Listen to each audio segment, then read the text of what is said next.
没有走完的路不会是终点，故事的走向是自己选择的坚持。这个故事的开头还算不错，相信过程，相信自己走过的路。那些最激动人心的冒险，从来不是单枪匹马的挑战。 과거는 잊으세요. 내일이 새로운 시작입니다. 내 경기가 새로운 도전입니다. 我们愿意为胜利付出许多代价，改变只是其中之一。 어떤 사람이든 현재에 만족하지 않고 어떠한 사람이든 제자리 걸음을 하지 않는다. 过去的荣耀就存留在记忆中，这一抹红色要照亮未来。 为之付出的心血越多，收获的果实才越甘甜。赛场上的事怎能尽如人意？我只想追求无愧于心。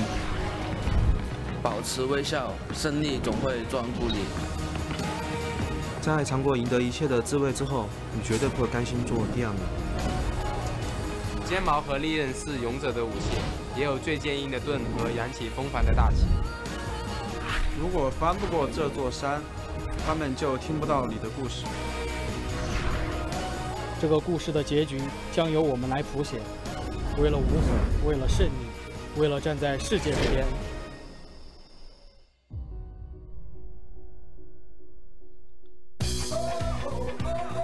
Before arriving here in the Shanghai Super Rare Mall Arena, we took a quick detour over to Chongqing, where the Snake Pit claimed victory once again against LG, who traveled all the way to the west from Hangzhou, which is not too far away from Shanghai, so they might be able to make it down here for the match itself. Today, we have 2 more matches of cross-conference to be played from this arena. There's plenty of fruit to go around.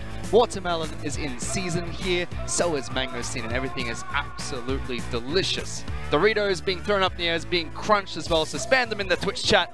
So we're about to get started with the second and third match of today. Not going to see any big heavy hitters just yet, but we are going to start with Invictus Gaming taking on FunPlus Phoenix. I'm Matthew Stewart. Joining me is Raz once again after our quick little 20-minute break. How do you feel after that break, Raz? Nice and refreshed, ready to go? Refreshed, 100%. I had myself some Doritos. I'm lying, by the way. Did you get any fruit? No. Why not? I'm not a healthy man. Okay, Raz is not healthy and he's a liar. That's what's been confirmed so far. We're going to get straight into this second match that we have here today, because we already watched Snake take on LGD earlier today. Now, IG taking on FPX. Where do you want to start this, Raz? Ooh. I want to start a little bit with FPX, just a tiny bit, because we get to the big piece of the pie later on. Which is IG? Yes. Why are they the bigger piece? They're the Rift Rivals representative. They did fairly well there. So, I mean, there's so much to talk about with Invictus Gaming, but people have forgotten about FPX, because FPX was a team that should have been doing quite well this time around. I mean, a lot of the expectation was they had Cool brought into the later portions of the split. You know, this time around, they already have him. A lot of scrim practice, time with the team that should look a lot better. That hasn't been the case. No. In fact, bringing in a new jungler for themselves, that has been an added barrier to the problem. Because remember, Pepper moved over to WE, you bring in Sinyi, and then Sinyi has had needed time to mesh with the team, find out what lane to play towards, because there are a lot of options and it hasn't been working out very well for them. Because theoretically, the swap was good for not only FPX, but as well as W, where we saw Pepper move on to, because W is a slow playing team. Pepper was a very fast, aggressive jungler, but when he joined, when Cool joined the roster of FPX, he started to taper back a bit, started to be a little bit more passive himself, play towards the later stages of the game. So when he went to W, it's like, okay, now it makes sense. He has that aggression which he unlocked during his first half of the spring split with FPX. Now he can use that tapered control style of jungling that he learnt when Cool joined the roster. And Singy was meant to be a big plus for them as well, being that little bit more controlled himself. But just they haven't been able to mesh together, and Cool hasn't been able to bring that experience to band FPX together as much as they would have liked. Yeah, and ultimately a lot of their games are won or lost by the slightest of margins. So it comes down to the fact that they're not getting blown out by any regards. It's really early on in the split, so these problems are essentially getting their jungler online with them, which is interesting because I think that they should just have Shinyi on the roster, play it game after game, learn slowly with the team. But it seems like the way they've gone about it is that they brought in 2 sub members as well. Septid is coming in from the Turkish region, but ultimately he's a Korean player, known for ever 8 winners, I believe.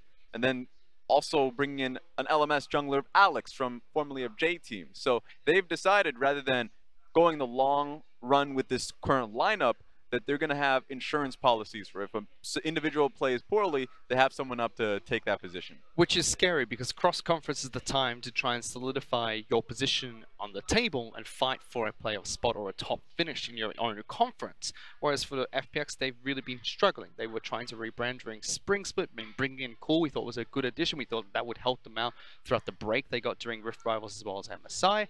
Hasn't been the case so far. They haven't been able to solidify their playstyle or the way they're going to mesh well together, which is very scary, especially since Summer Split's the time where you're meant to hammer it home, make your Worlds run, make your top 4 run in the LPL potentially, but we'll keep track of them because cross-conference is a good time for them to try and pick up those points. If things are working out, they will be able to, but their opponents are no easy team to face off against. It's Invictus Gaming, one of the top 4 in the LPL that represented the LPL at Rift Rivals. Exactly, and for a good reason they're the top 4. This is a team that during the spring season, historic run, they only really lost that one series versus Orange. And in playoffs as well, but we don't talk about We're talking about this season, all right? Okay. They go in towards the playoffs, and obviously that's a demon in and of itself.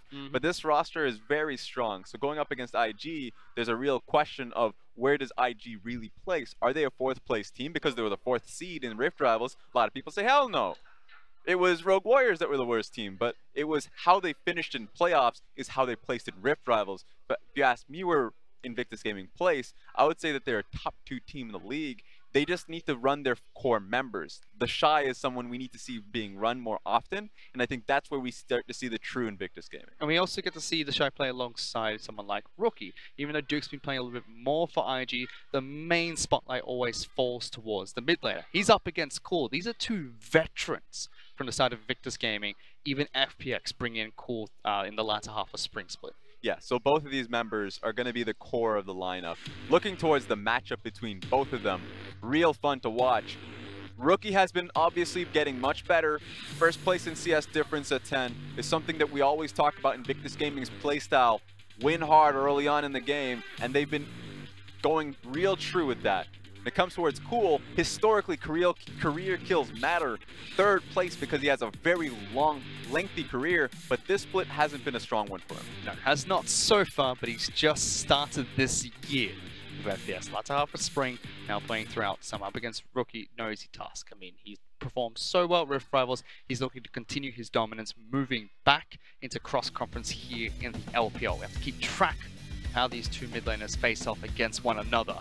But for IG, they had some hiccups here and there, but still look like a very strong team coming back into the summer splits. Yes, they have. And so Invictus Gaming immediately, this team, you would expect to be focusing on the playoff performance, looking past the regular season, because regular season, they can get to playoffs easy peasy, even though they're in the Eastern Conference. Their focus is once they get towards playoffs, that they can hit it home, that they're a team that can clinch it in a best of 5. If they can. I mean, we'll have to see if they can do this move towards playoffs. But for now, they need to pick up as much points as possible. FPX not doing too well on the ladder at the moment. IG sitting at 5-1. They've got some big matches ahead of them throughout cross-conference. Anyone that's lower than them on the standings from the opposite conference should be free points for them. And that's how they should take these matches. Try and pick up as many points as they possibly can. Their lineup's going to be the Shy, Ning, Rookie, Jackulov, as well as Baolan.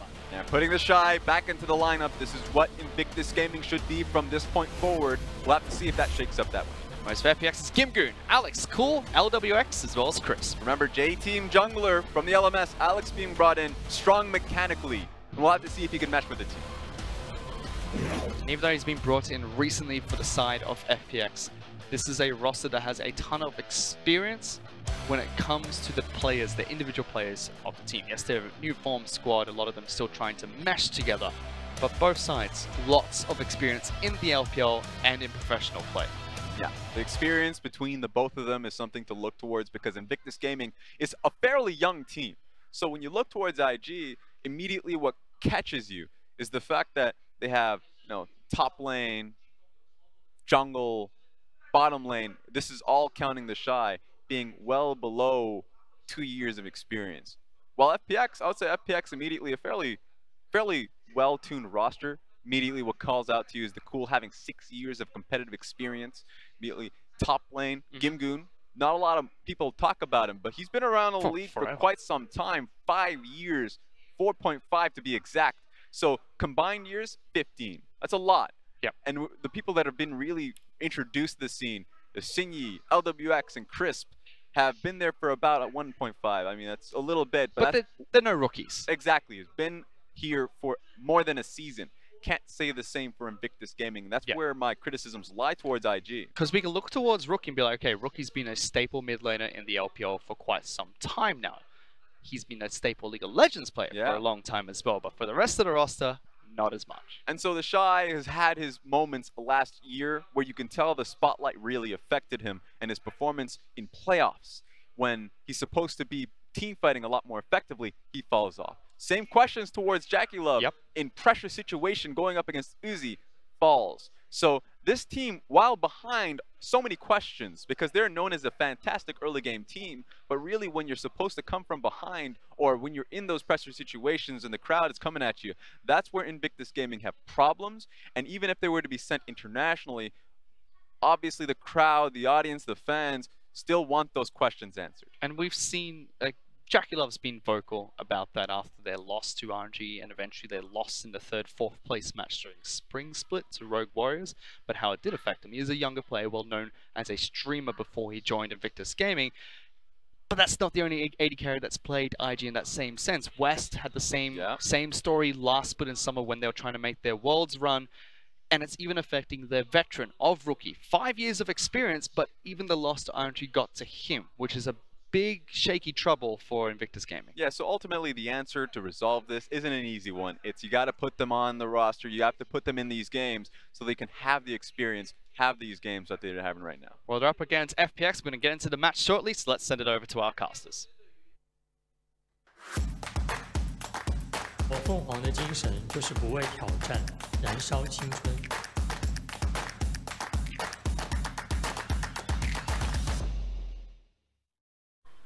Thank you, Mr. Fish. I'm going to be on the desk for this one. My name is Pulse. This guy's Rusty, looking dapper today, actually looking very Australian. How Australian do you feel today, Rusty? I actually, I can't feel more Australian than I already am, but I've been speaking in more Australian terms than normal for no apparent reason, so I guess the answer is a lot. Crikey. Really. Gonna have to see if we can get some of those terms out in game. I expect to hear them, Mr. Rusty, as we get into Champions Select here between FPX and Invictus Gaming. Now, Invictus Gaming have a lot to prove here today in this best of 3 after their performance at Rift Rivals, so we'll see if they can start here. Yeah, IG and EDG, two from Rift Rivals that may have something to prove for their playoffs performance, but they were still the teams that were getting wins in the regular round robin, or I guess the group stages of that Rift Rivals tournament. They took out a couple of strong teams while they were there, so it is to be noted that IG still have what it takes. The Shy has only just joined them once again from that existing injury last split. So this is an exciting time for us. You'll see the draft come through. You would expect that he gets to play carries in the top lane and does what he always does. You'd think so. There is a possibility he takes Camille to the Rift right here, as it has just been locked in by Invictus Gaming. They're going to ban out the Trundle, Swain, and Nocturne. On the opposite side, FPX will remove the Talia, Irelia, and Aatrox, while they'll lock in a first pick, Kled, followed by Sejuani in the jungle. Yeah, that's an interesting one. So Gimgoon is the Kled god of old. He was the first person to really bring that about. It wasn't meta when he played it, but he made it meta for his teams of old. So that's exciting to see. Kled's starting to crop up. He's going to jump straight on that bandwagon ASAP. Immediately. I was half expecting him to take it to the mid lane, honestly, but Cool could also do that if he wanted to. Was originating from the old Doinby in the mid lane there in Rift Rivals and beyond. Invictus Gaming will pick up their Galio right here, plus a Shen. So a couple flex picks on their way from Invictus Gaming. Yeah, we've absolutely rocketed through this draft, Pulse. We haven't had a chance to think about it, and immediately the first 3 champions apiece are going to be locked in and secured for both respective teams. And that to me says that they've got a game plan. They've been really cooking this one up for a while, and we'll get to see first and foremost what IG played at Rift Rivals again, the Galio-Camille combo that we know and we love, and we get to see a couple of awesome picks for the side of FPX. Rakan for Crisp is one that can't go unnoticed because he's a very good Rakan player.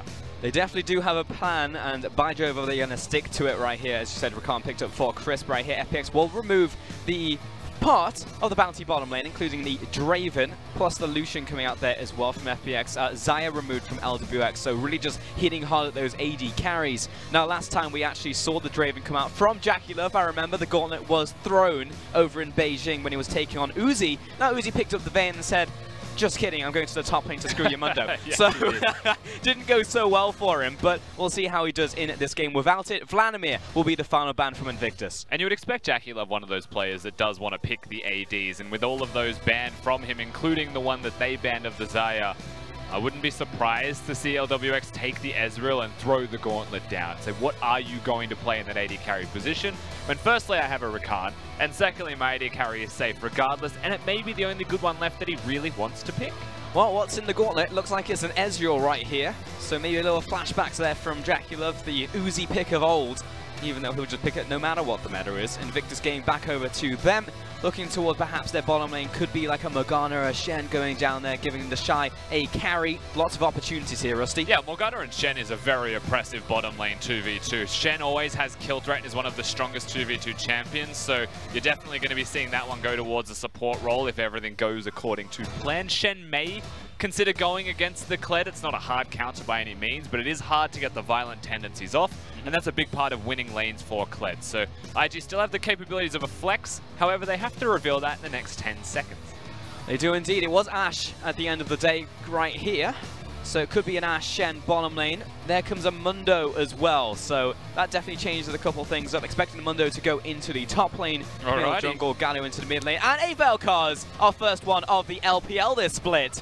Seen that one on the international stage. Excited to see it here today. And we've seen it in the AD carry position, the bottom lane position, I guess. We've seen it from KT Rolster specifically as well. Deft to great effect actually playing that one. But in the middle lane, it will be seen into a Galio. So it's a long-range champion, a Bombardier against a close-range melee bruiser, and has got the cleanse to survive that one. Very curious to see how this goes, because if a Camille gets onto you, it is lights out for a Vel'Koz no matter which way you paint it. Yes, indeed, though there is a way to outplay, and it's all on that tectonic disruption coming in from Vel'Koz, though as you mentioned, he doesn't really have a solid escape. It will be difficult for him, so this is definitely a bit of a curveball. Plus the fact that we had a first pick Kled, that's going to go into the top lane for the old Goon. Now, on this current meta, it's actually interesting to see a Kled go into the top lane, because as you mentioned, into bruisers, into tanks, Kled is actually not that great. He's actually fantastic more into those mages in the mid lane. That's why we saw Doinby bring it to the mid lane in Rift Rivals and before in the first couple of weeks of play here in the summer split. I guess what's interesting about this Kled, you're right, it doesn't have the best top lane matchups. We have seen it kill Mundos, however, even yesterday. And we have seen it capable of doing a lot of good things. It's just that traditionally you'll see it get to one item before it actually comes online, and most other champions, if you hit one item and it's a Mundo against the Kled, you're pretty favorable to have a Mundo in your composition, right? But that's where the 5v5 does come into play.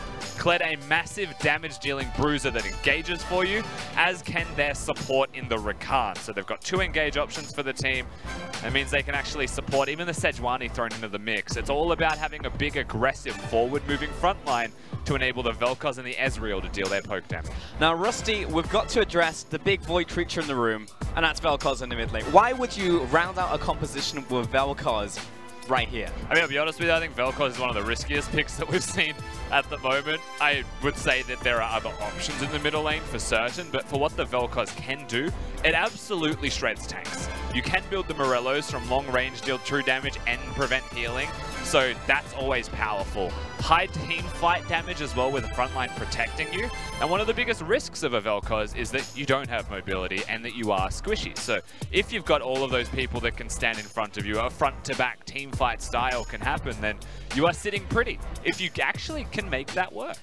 Right, because the Kled right here looks like a backline disruptor with the Rakan, whereas when we see it from Rogue Warriors, they're just like, all right, everyone pick something melee. Karma, that's fine too. You can get in there as well, and we'll all just rush at the enemy. This is absolutely, as you mentioned, get to the backline, disrupt Invictus Gaming, try and take the fight to them. As you can see, Shanghai is a packed house to see Invictus Gaming off the back of Rift Rivals. Let's see if they can deliver right here today.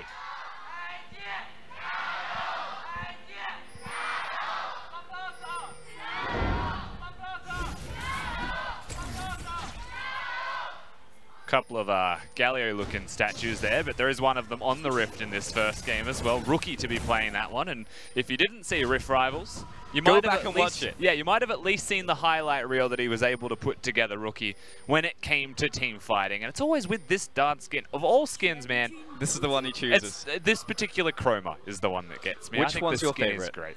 I actually don't know any of them. I can't purchase it on the Chinese server, Fair, but so I don't so you just know. want base? Is that what you want? I just don't like the brown one. Something about it irks me. Something about the brown one. Okay. Yeah. Maybe this one is the best of the litter. You wouldn't know. You haven't purchased it. So you're judging without all the information. Absolutely. Yeah. But no, I agree with you. I mean, Rookie had a knockout performance specifically in team fights at Rift Rivals. I remember his Aurelia play actually at that jungle that FPX will be starting at, and specifically the triple taunt up at the top brush above Baron, on Galio. So Rookie, still great at team fights. You can't take that away from him, but he's back in the LPL, and we know this is a very different beast over here. Certainly is, and of course you can see the runes on your screen, the keystones there. Rakan is the one that I would want to talk about, if any, right now. And of course Comet in the mid lane for Cool. So quickly, Comet, instead of Airy, wants to do a bit more long-range spell damage, won't be auto-attacking as much, but I personally think Airy is better for lane against a bruiser like a Galio. However, that is his choice, and it's something he's welcome to roll with. Unsealed Spellbook is interesting, but we'll hold that thought because Alex and Ning going at it. And we'll hold that thought because in the bottom lane they're just going at it as well. Jackula putting down the pressure into this 2 versus 2, LWX and Crisp. The old shotgun not having a great time, but Rookie will push in the mid lane, look towards the top side, place down the ward, and just see right now that the red buff has been taken by Alex. Yeah, Ning disengages, Rookie places the vision to get knowledge. He could have just placed it at the Raptors to see where the Sejuani went afterwards, of course. They were never going to contest that red buff, but nonetheless, they've got the information they need. Now, the Unsealed Spellbook is always exciting to watch because you never really know what's going to happen with it. You can change summoner spells on a whim after he gets to about 600-odd seconds into the game. And from that, he could do anything on the map. He could switch to teleport and suddenly appear in another lane, things that you don't expect. And that's what makes it amazing. It is actually the unexpected that makes it work so well. And again, it's unexpected, but for us too, we don't even know what's going to happen in this game, so we'll have to see how he's able to utilize it through the rest of this one. Alex did manage to secure his red buff in the end, with an unsuccessful invade coming in from Ning. He'll go to the bottom side and secure himself a crab, and likewise Ning did the same on the top side. Now Alex, looking towards his next camp, should be either level 4 or very close to it after this camp. And bot lane, there is a potential for him to go down there and make something happen. Yeah, there is. There's no vision from the side of IG on the bottom of the map either, so they should know that Sejuani's on this side, and you can see them bring the wave back closer to even, maybe play up a bit more and continue to poke as their lane has to, but they've got a feeling that something spicy may well be happening. And Ning also hovering mid lane means that they have no information of where their enemy jungler is, and they know that theirs can't help them. So a bit of time bought from FPX. It's rough because even at this stage in the game here, Rusty, it feels like there's just a little bit of spillover from the jungle and from the mid lane right here. Rookie pushing up, meaning that Cool has to take an unpreferential back timing, which means that he's not supporting. The jungle's going to the bottom side, bot lane, low health bars as well. So the gank doesn't happen, then Alex goes back to base for his first back, moves towards the top side of the map. That being said, Invictus Gaming looking for a setup. The vision will spot them there if you walk past that, I believe, as well. This is a level 3 Camille and a level 5 Galio, but Crisp is just going to give it a face check. Goes right in, flashes away back to his tower, and the AD carries thinking maybe he can come back in here, but Crisp is low, jumps back towards his ally Ning, not tanking. It's Baolan opening the door for him as he gets chased down by the Ezreal. Poor dive. That was never going to happen. The second that the hookshot missed and the taunt was on cooldown, the dive was off. So they tried to use those cooldowns to catch Crisp before he could get to safety very early with the flash and the disengage. They'll be able to just walk that one out. IG, it's not a botched dive, but it was a dive that never really got a chance to happen in the first place. Yeah, nice little attempt there. Nice bit of an EDG play coming in there. You know, not too long ago they were allies with Edward Gaming and Rift Rivals. It's even earlier than the EDG play as well. Yeah, well, they forgot everything about it. EDG were like, yes, we'd like to go bot lane with 4 players. And they were like, got it. And they said some other things, something about timing, something about composition, but IG didn't hear that. Maybe. They just heard go bot lane and Mahjong them. And they definitely tried to play Mahjong, but failed in that case. But the bottom lane still has pressure from IG, and that's what matters the most, really. With that lane control, it frees up the bottom side river control where that Scuttle is about to spawn in 20 seconds from now. Rookie also getting closer and closer to 6. Will be ticking over shortly. You would expect one more wave after this. And once he gets to that point, I mean, it's a Camille Galio combo, and that's very impressive. we've lost a lot of cannon minion gold over this game. Just from what we've been watching, I saw Rookie miss one, I saw Jacula miss one, and yes, it's earlier into the game, but it's something just to note that it's just a little bit sloppy coming in here. We get to see the runes as Gimgoon has just gone all in on the Shy in top lane. He's already activated the sadism. Alex is level 4, though. Viva on the bottom side looking for gank number 2. Oh, there's the follow-up. Oh, double taunt coming in from Rookie. The setup was there from Ning. 2 kills to Invictus Gaming as Cool looks for the rotate. And Cool has to be careful. He'll have to walk away and maybe not even able to defend that turret as he's level 5. So probably even pushed away from that FPX. They lose everything. Teleport's used to defend it. And that was a double stun from Ning, followed by the taunt. As there's another teleport. It should just be crisp. Okay. Plasma Fission does not connect onto Jacula, so he'll just walk it off, go back to base with Baolan. And that time, second time's the charm for Invictus. And it helps to have the summoners available, and the more importantly, the spells available. As Alex is going to get both of them. Times that one expertly. Of course, the big difference, and I was hoping we would get the replay, was the hookshot landing from Ning and the taunt being available from Rookie. You will get to see that one here as Baolan starts it off and try as they might to disengage. The Ezreal actually stands himself next to the Rakan, plants his feet, and that's the rare occasion where a Camille can get a double stun, not just the one. Buy one, get one free. Courtesy of FPX's bottom lane. And Invictus Gaming will start this game off strong with those 2 kills. Where did it go? Both over to Ning, in fact, in the jungle. So we'll see if he can snowball that into an advantage in the jungle. We know Alex only just dinged to 5, as did Ning. So maybe he'll be able to put some more pressure down into the jungle now. Definitely. We are getting level 6s up. And Ning having both of those kills with the slower early start that both respective junglers had will catch him up and put him well ahead of Alex when you look at the jungle, and that is the scariest thing of all. They didn't get that first kill on the top side. Mundo too tanky already, it seems, and able to disengage, and they've got the kills on the bottom side. They've got the lane control down there. I would imagine now that Jacula is 6, rinse and repeat the strategy until it works, and the turret goes down with it, is the game plan. And honestly, for me, I looked at this game and I was just like, are Invictus Gaming going to bounce back? Because this is multiple times now where they've been beaten down. You look at the end of spring where they had this insane split in the regular season, then drop games in the playoffs, and then you look at the team mentality, they look crushed. Similarly, even in the winning ceremony at Rift Rivals, you look towards Rookie. He didn't look happy. They were the ones who lost their game to the LCK. Then coming back into the LPL now, not just a few days later, will they be able to bounce back? So far, it looks good, but I just know in my tips, I tipped over to FPX and FLICKR and said the same, though I think I have been Lannistered. You have, FLICKR yes. actually changed her picks at the last second without telling me. The tragic betrayal of FLICKR's tip. So I won't speak too much towards it. I don't actually know why she swapped teams, but she's tipped the other side when she said that FPX could win this one. And that's always interesting, to the general statement there more so than anything else, that FPX could potentially win this one. It's something that is super curious to me, because I tipped IG. I never expected FPX to get a victory by any means, but there's always a lingering thought with both IG and, more importantly, FPX that they can win. Here comes the hook shot, the guided missile combo. Cool, what are you gonna do? 3 members on top of you, flash forwards, technical sweep, and that'll be yet another kill over to Invictus Gaming. And I don't think that's gonna stop. We said this from Champ Select Pulse. We said Vel'Koz, he's probably gonna die to a Camille Galio. It doesn't matter if Sejuani is there or not really to save him. Maybe that time there was a chance that it helped, but now that the kill is there, straight to bottom lane. No Camille ult, no Galio ult, no flashes available, but 4 members should just be more than enough. Point blank on that one. He's still going to shoot up the old missile, but it's bottling not long for this world, unfortunately. Unfortunate, and this is just 5-0 right now. Invictus Gaming running away with this early game, and it's just really nothing that bot lane can do for FPX. No, this get absolutely smacked. They didn't have a mid laner. What they should have done is recalled or got away from the turret as fast as they can. A bit of a lack of respect, let's say, from the bottom lane of FunPlus Phoenix, and naturally, the shotgun LWX has got a lot of kickback with the plays he makes, and that's one of those moments, you know. They could be a very cerebral side, but it feels like everything hinges on Cool. And with him dead, shot calling changes, they overstay. I feel like that's the point though with FunPlus Phoenix, is because we don't really know what they are. Like what type of team we are, do they have a style? I know, Rusty, you were telling me earlier that as Vel'Koz skips through time right there, that they picked a lot of champions across the board. A lot of champions. Yeah, they certainly have. I think this is his 12th champion played of the split, Cool, and I mean, that's a lot of champions considering we're 4 weeks in.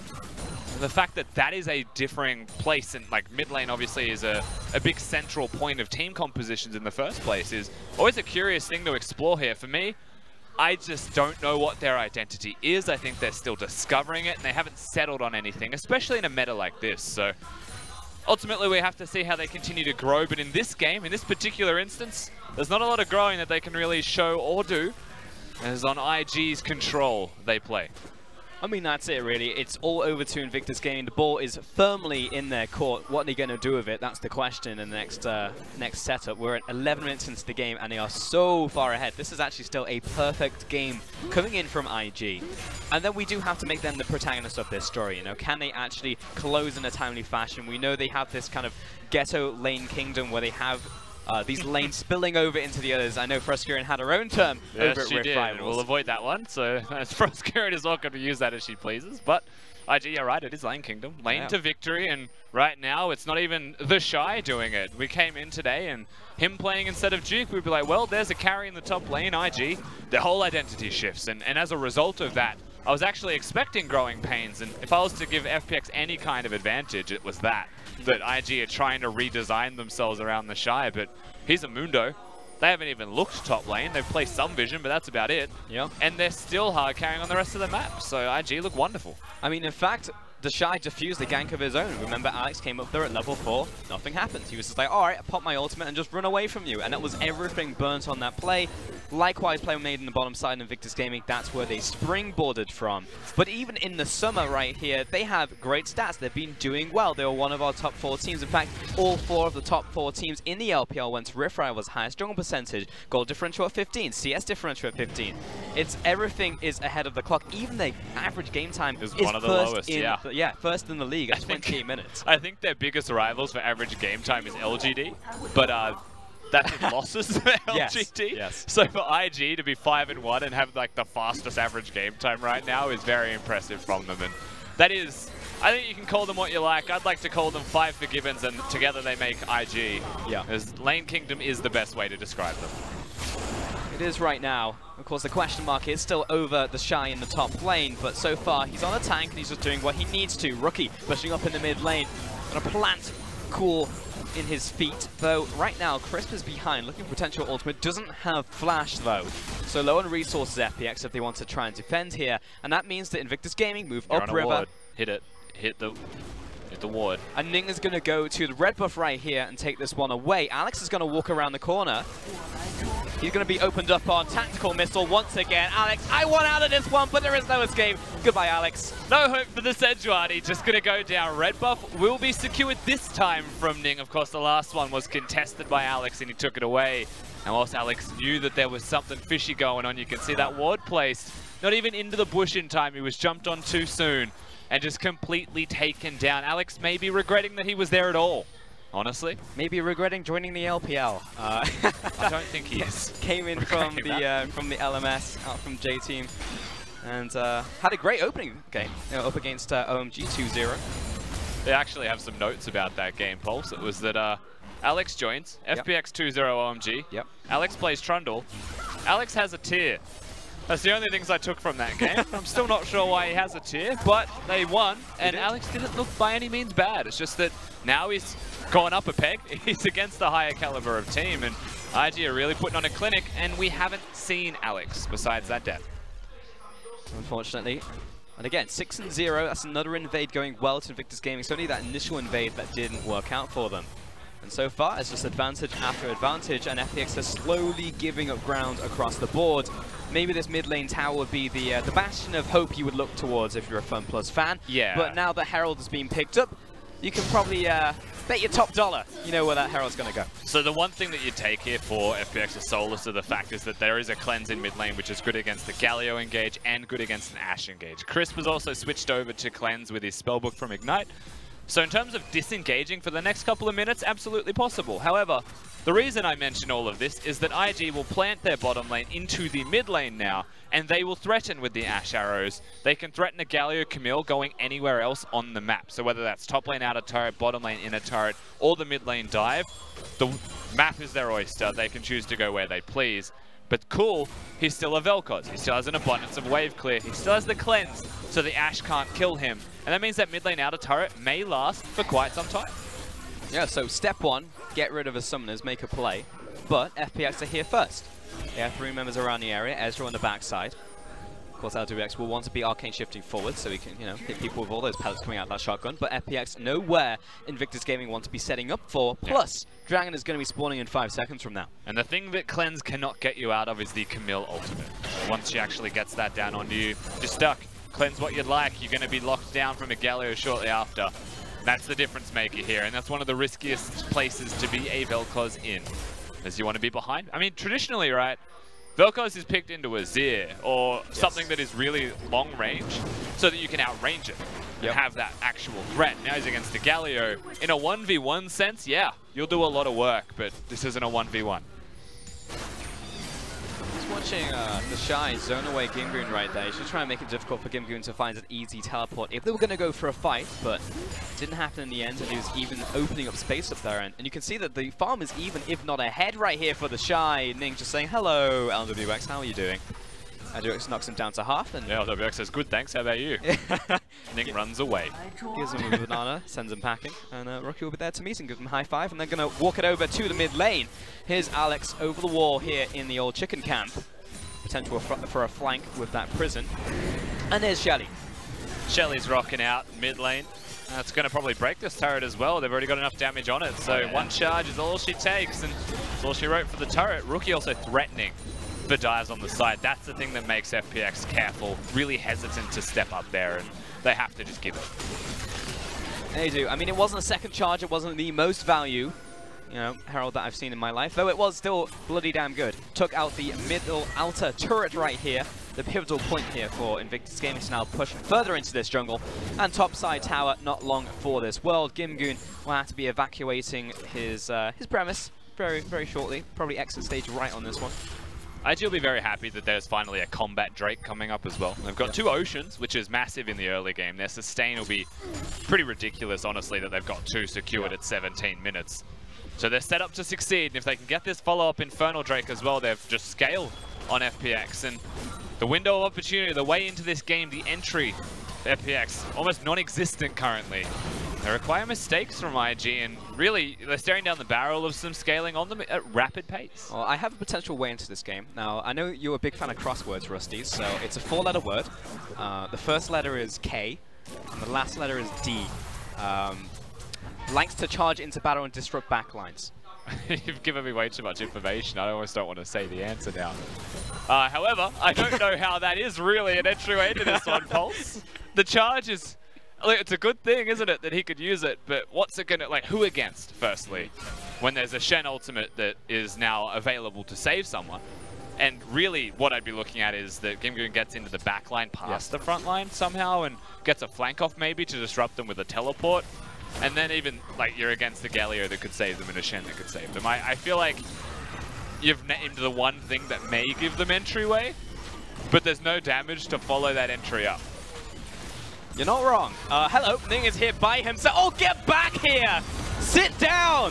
That's going to be an easy kill over to Invictus Gaming. LWX tried to arcane shift out of that one. 0-3. I think the shotgun is well and truly humbled now.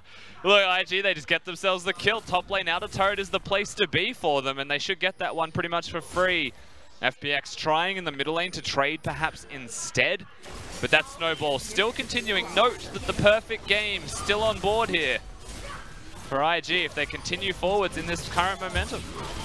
Oh, an epic battle between Kled and Mundo. Shy's winning. And Kled moves away a couple centimeters and has disengaged using charge. So, there we go. Personally, I would love if he yelled retreat or disengage instead of charge when it was away from champion. I'd like to say for Sion, because he likes to yell cowards. I actually would prefer if Sion just screamed in fear. It just that would also be good. Or just said coward, referring to himself. Now we see that a lot. Yeah, I would love if there was separate lines for that one, unfortunately.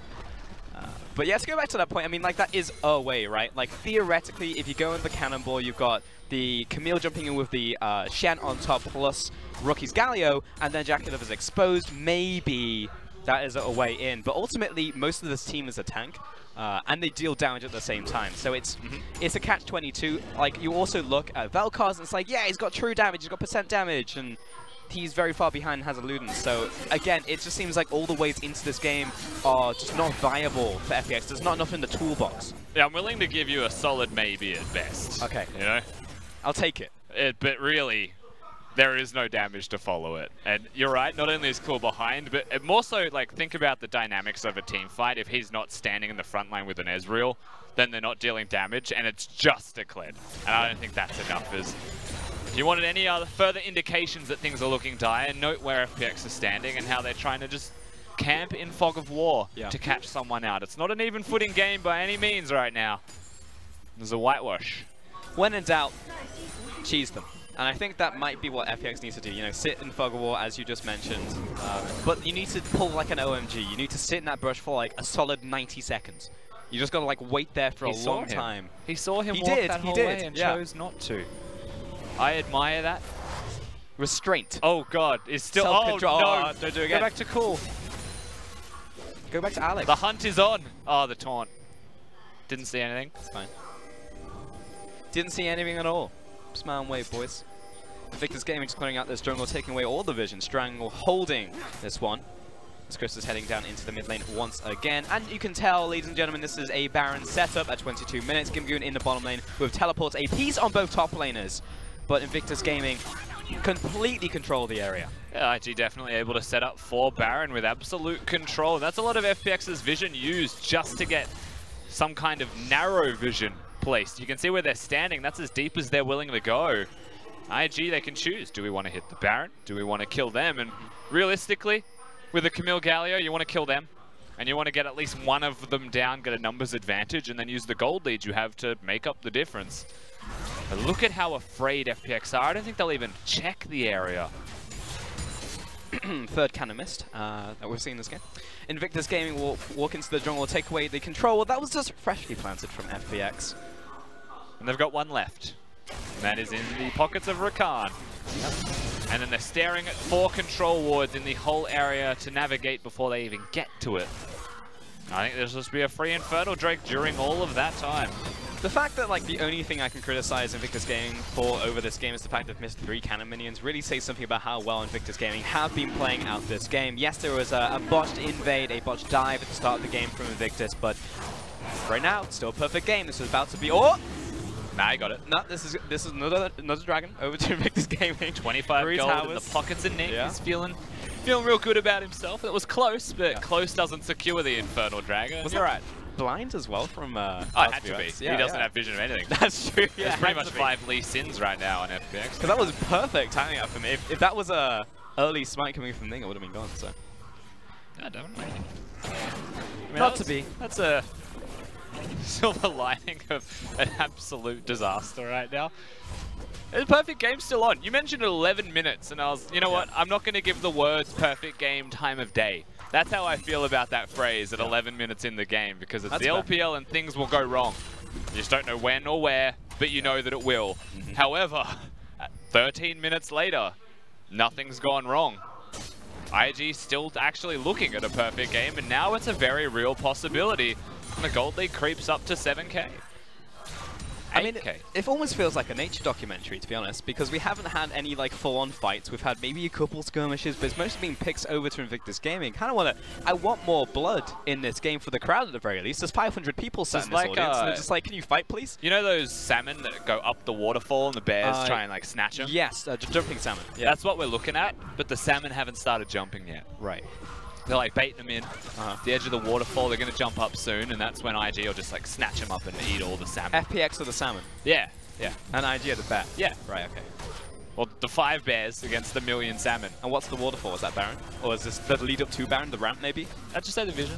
The vision. The whole area to the Baron is the waterfall. Okay. All right. You made it way too literal. I was happy with it. No, I need clarity on this, Rusty. If you're going to paint a metaphor for me, then I need to know exactly where everything is. You should know by now that my metaphors are horrendous and you have to roll with them. No, that's why I like to dig deeper, because I know you haven't thought them out. So I want to see you figure it out Stop as you go. yelling Skull! Yeah, he's gotten skulled back way too many times. Oh, I feel like a cannonball's happening. Oh, LWX. Goodbye to the shotgun. Good night, Sweet Prince. He has been put to sleep. IG will get themselves a kill. Top lane inner turret, also the focus now, and bottom, they're just winning the game. Yeah, I'll be They're just honest, I would have been happy if we just didn't pan up to the top lane. We just saw them all use their ultimates at long range with the globals, and we were just like, alright, to be continued. And a mid lane turret all the same. Yeah, Jack by himself, by the way, pushing up the mid lane, 3 members on the top side. You've got to do this, FPX. Whoa, oh, hello. What's going on here? Gimgoon is committed, but the rest of the team does not want in. As a teleport being cancelled out from IG, they don't want in either because they're just winning across the board without having to fight, just getting picks left, right, and center. And the Shy's like, alright, I guess there's no one here now because Claire's mid lane, so I'll take the bottom lane inner. Yeah, wherever FPX are not, IG are taking a turret. And right now, the Shy, I mean, disregard him. He's level 16 with an ultimate. He's not really here to tank the turret and risk his health. In fact, he'll probably heal more at the end result from that. IG now step up to the Baron. 3 of them, not even Rookie. He's going to zone them away. I mean, FPX, they know that they need to make something happen right here, but Rookie will be the defender, the gatekeeper of Baron, going 1 versus 3, and actually hasn't taken any damage yet. The rest of IG show a lot of respect and they do back away, but really, he was fine. Rookie's super tanky. Oh, he's all good. The Shy was also pushing up the bottom lane tower. And that's also down 6 towers to 0 now. Invictus Gaming only the last line of defense to crack, and that will be the inhibitors. Invictus Gaming are guarding that waterfall. I don't envy the role of giving out MVP in a game like this, you know? Well, who would you give it to? I'd give it, it'd be Ning that probably gets it, but really it's just IG are winning the game. He's not a player, is he? Ning and Rookie as a combo is the MVP right now, but more tempted to give it to LWX. For being out of position a lot, and they're catching him out. And this is one of those things, like I give MVP to Wards. I actually think the Wards from IG as a team is the most important part of this game that has given them success. There you go, man of the match. The humble green ward. Oh no, the control ward. Oh, the control ward. Yeah. Alright, I'm sorry. The humble control ward. MVP of this game. He doesn't even know. He's not even sentient. Can we get percentage uptime for the control ward? Oh. Didn't even want it. Nope. Alex and Chris were looking at battle out. Nope. Don't want any of this, Shen. It's not safe. They've got 1 bush. That is their bush. Yep. You see Mr. Bond approach, 007. There are many nope. like it. Don't want this today. Mr. Bond's going to find a way out of that trap. And his buddies are going to come up and wreck us. So, not going to do anything at all. FPX need to find a way in, though. And they realize that it's basically 1 fight and done at this point. The gold lead's still growing, too. Like, it is. Normally, you'd be looking at this, you know, like, IG just hit the Baron, man. It's hurry up. You know, like get us to game 2. Dinner at 8, you just hit the damn Baron. But really, they're still finding goal. You know, they're still finding leads and they're still strangling out their opponents very effectively. And really, it's to be admired that they've been able to do this for 28 solid minutes without making a single error that has been capitalized on at all by FunPlus Phoenix. They're about to surpass their average game time, so at the very least, they're only hurting themselves from this point onwards. True. But they will get themselves a perfect game if they keep going slowly. So it's, you know, tit for tat. I'd say it's pretty redeeming. Yeah. Have a perfect game if it goes longer than your average game time. Plus, it's an average. There's games that go longer. It's game 2, you know, finish in 20 and you bring it back down. Ah, that's true. Yeah, it's a series. It's a series thing, yeah. Gimgoon has actually just completed his second item, which is the Titanic Hydra and Black Cleaver, rocking a solid 0-0-0 scoreline. And with the Executioners calling for the side lane, he picked that one up in laning phase, also picked up a perfect timing. So very much aware that the next fight will be the one to decide the game here between both teams. And Ning, he's hungry for something. He's got a GA. He does, so going to put him down into the 10 count. But here comes Rookie. Oh, Jackie Love just assassinates Chris. Didn't expect that one to happen, and Ash coming in there. Cool getting chased down by Ning himself, but he's low. Don't die, Ning. This is the perfect game. He's going to execute his 1 versus 1 opponent as Gimgoon looks to get Skull back. Backs away to pocket pistol, and Skull will lead him to safety. But LWX running away from the Shy, who is full health, running in the enemy base. Gimgoon wants to go back, but oh no, there's a Mundo on me now. What do I do? What am I going to do? Oh, I'm going to trade with him because the Shy no ultimate now. Maybe I'll kill you. I'll destroy your perfect game. We all know it's not happening. He's waiting for his violent tendencies. If he has violent tendencies up and gets dismounted, he can actually win this fight.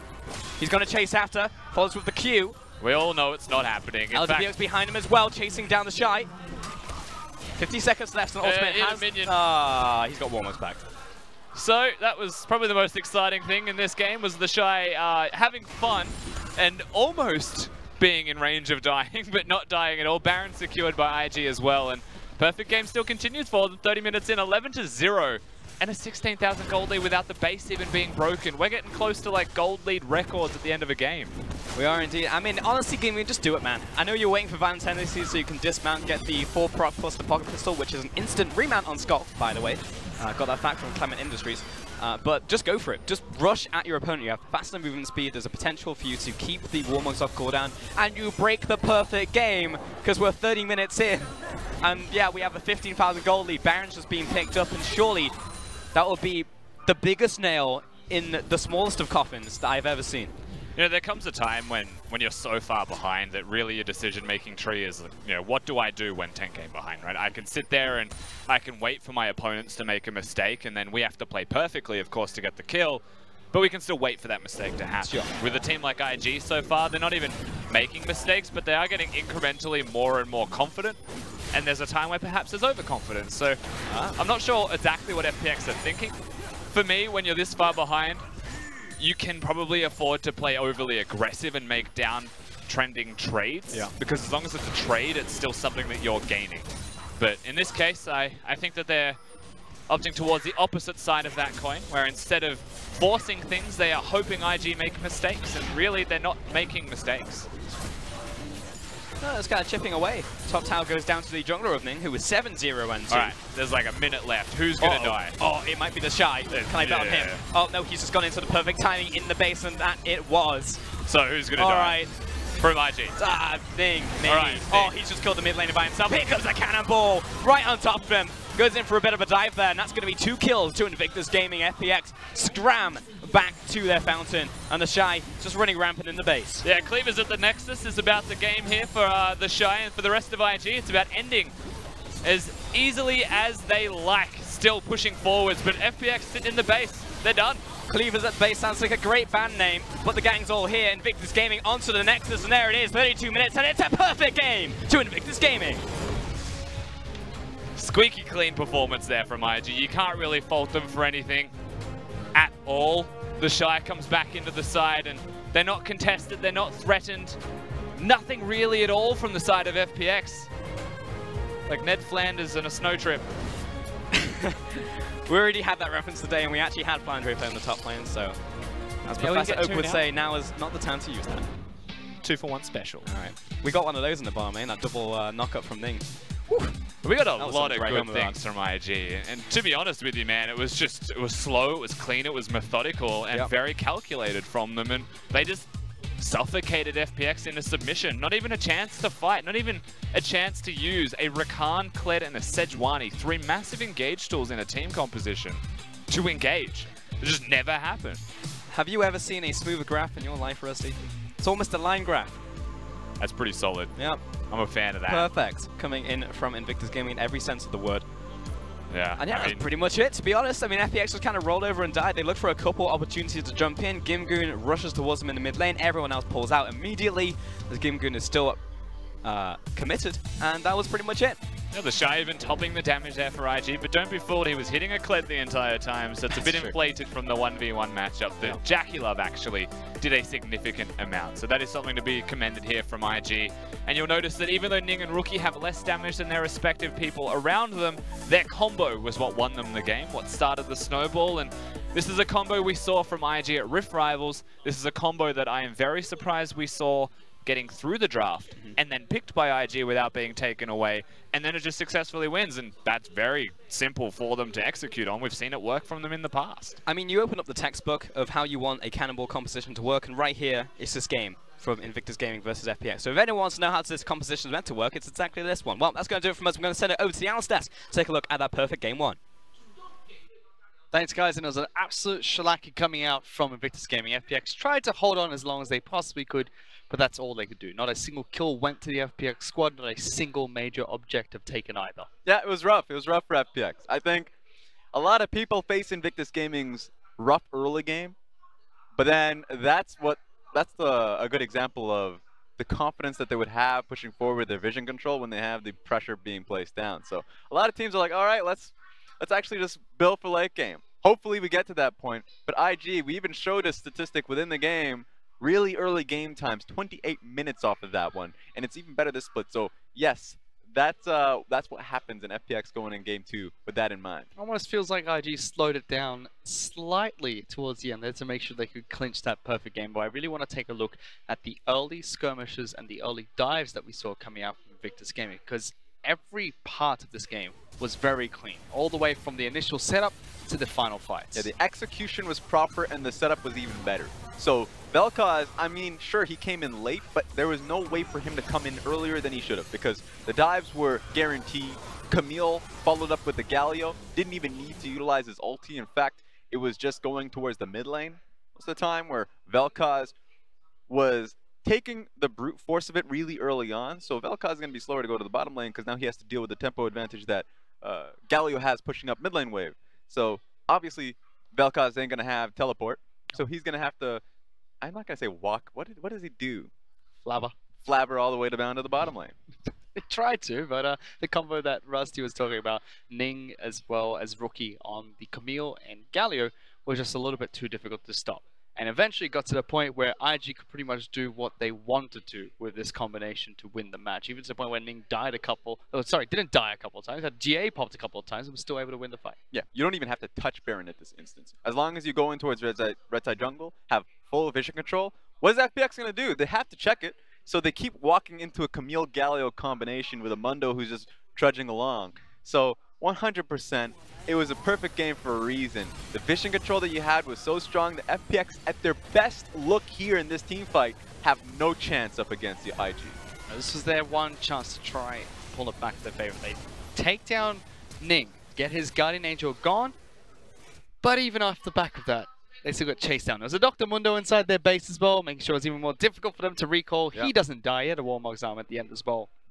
But just very clean, decisive play coming up from IG, and this is what we want to see from them when they go into cross-conference matches, playing against teams that are lower than them in the standings. Yes, playing these kind of compositions, playing with that depth of execution, I think it's a really good look for Invictus Gaming. So 100%, a lot of people will look at this and just say, get Galio and Camille out of here. I don't want to see it in combination with one another. If you see a Galio, take the Camille away. If you see one or the other, that's the response. I say that the FPX composition is not that bad.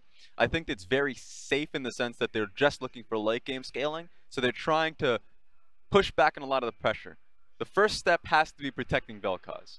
And immediately Cool going in towards the secondary tree of domination instead of inspiration, I think is an immediate worry, because you're going up against that much dive.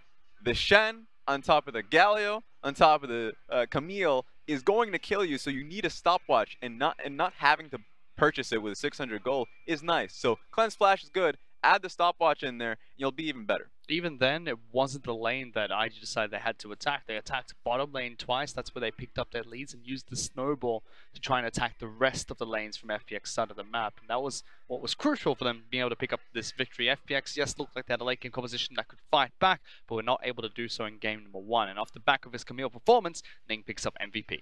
Yeah, MVP performance out of him. And remember, it's all about that Silk Road. So the advantage that he was able to apply in the mid lane, 9-0 and 2, struck the mid lane hard, so he can lead Galio towards the bottom side of the map. So a really strong game from Ning. Of course, he needed this performance because coming into Rift Rivals, he's had some poor ones going up against RNG. So this is a good comeback for him. Certainly is. They need to take the wins here, and they need to make a statement whenever they take these wins. The first match against FPX was won.